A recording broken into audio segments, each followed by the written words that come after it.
একসময় কিনা এক বৃদ্ধ মহিলা ছিল যে কিনা মাখন তৈরি করত এবং সেই মাখনই আবার একজন দোকানদারের কাছে বিক্রি করত যে কিনা সেই মাখনকে আবারও অন্য কাস্টমারদের কাছে বিক্রি করত। কিন্তু সেই দোকানদার কখনো না সেই মাখনের ওজন মেপে দেখে নাই। প্রত্যেকবার 1 কেজি করে মাখন দিত, দোকানদার সেটা জানতো, কিন্তু সে কখনো মেপে দেখতো না সেখানে 1 কেজি আছে নাকি নাই। তবে একদিন সে তা মেপে দেখলো সেখানে কি আসলেই 1 কেজি আছে, কিন্তু যেটা সে দেখলো সেটা সে কখনো কল্পনা করেনি যে সেখানে 1 কেজি তো ছিলই না, বরং সেখানে 100 গ্রাম কম ছিল, মানে অর্থাৎ 900 গ্রাম ছিল মাত্র।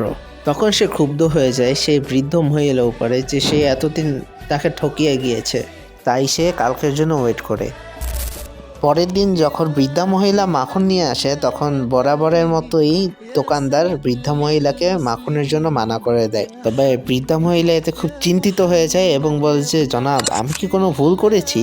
তখন সেই দোকানদার ক্ষুব্ধ হয়ে বলে যে, আপনি আমাকে এতদিন ধরে ঠকিয়ে গিয়েছেন, আমাকে 900 গ্রাম করে দিয়ে গিয়েছেন 1 কেজির জায়গায়। তখন সে বৃদ্ধা মহিলাটি বলে, জনাব, আমাকে ভুল ভাববেন না, আমার বাসায় কোনো ওজন মাপার যন্ত্র নেই, তাই আমি আপনার দোকান থেকেই চিনি নিয়ে যেয়ে সেখানে 1 কেজি থাকে সেটা দিয়ে আমি আমার মাখন মেপে থাকি।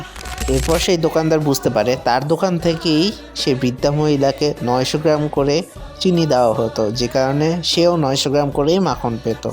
সে তার কাজে খুবই লজ্জিত হয়।